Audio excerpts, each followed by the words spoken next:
this background because that feels more... Yeah, maybe that's good.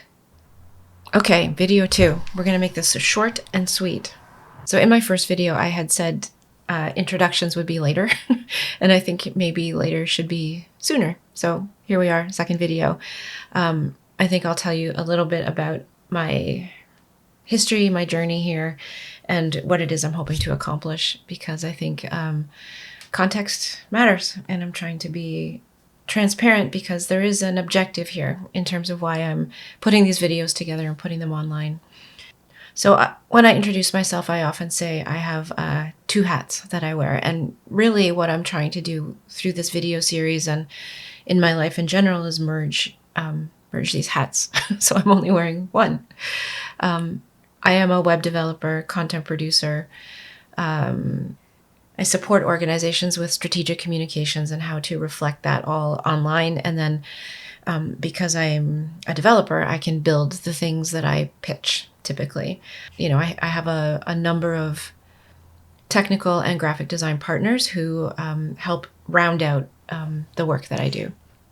So I've been doing that for a long time. I built my first website in, I want to say 1994. So yeah, been at it a long time. So in terms of my lived experience, I had a son who had multiple severe disabilities all his life. So he was born in 1998 and he died in 2010. So it's been almost exactly 15 years since Owen passed away. He was diagnosed as having cerebral palsy very early on, but there was really no traceable evidence of disability in his tests, scans, genetic testing, any of that. He had no brain damage that we could discern.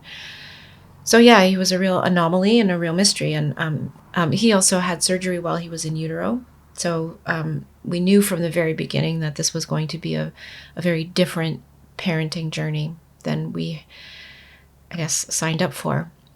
So since then, based on my experience, I've written a book. I decided to return to school. So the reason I decided to do a master's particularly in bioethics was partly to help me understand and contextualize my own experience of raising Owen. Yeah, it was a way to kind of elevate out of my personal experience and theorize about it. What ended up happening, which I didn't anticipate, there were 2 things. One was I learned, frankly, how to think and write, and to produce receipts for the way I was arguing things. And to expose I ended up being exposed to a wide body of work that I didn't know existed, and ways of thinking about things that that challenge dominant ways of thinking and assumptions that we have in society.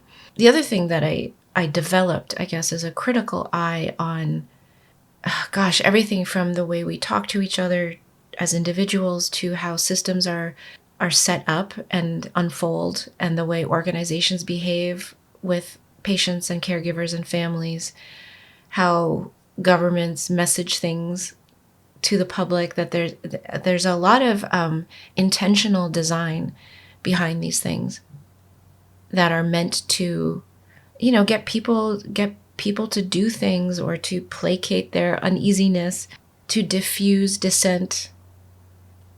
Anyway, I'm getting into a lot of the muck here, but bioethics was a really good space for me to think about what is happening and why, and to grant myself permission to, participate or not in the way that things are set up.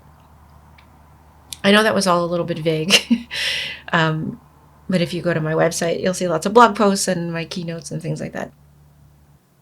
So between my lived experience and my theorizing about my lived experience, I've developed a body of work that includes writing, keynotes, now course development, communicating with caregivers. If you care to look that up, it's on my website. I'm on panels, I speak at conferences. I have a number of spaces, I guess, where I get to think out loud. And I'm always looking for more of those spaces. So if you think that something I've said in any of my work or something I've written potentially resonates with people you're working with, or with your audiences, or with people you are coaching or training, get in touch, because I'd love to talk more and see if there's a collaboration possible. Anyway, in my professional work also, I work a lot with healthcare organizations and with healthcare interests. I work a lot with, particularly with research projects, I guess, to support them in knowledge translation, which means they've produced or are producing work, research findings or research results, and are looking for ways to communicate that work out to people for whom this might matter. So that may include policymakers, it may include patients and caregivers, it may include the general public. So I support those research teams with producing materials that they help them popularize or disseminate the work that they're doing. And it could be in the form of one-pagers, videos, websites, maybe even supporting report writing or webinars, podcasts, things like that. And then the other thing I wanted to mention that I do is I make a podcast, and that is with my bestie and BFF, Emily Nicholas Angle. We've become kind of partners in crime, I guess, in a number of ways. And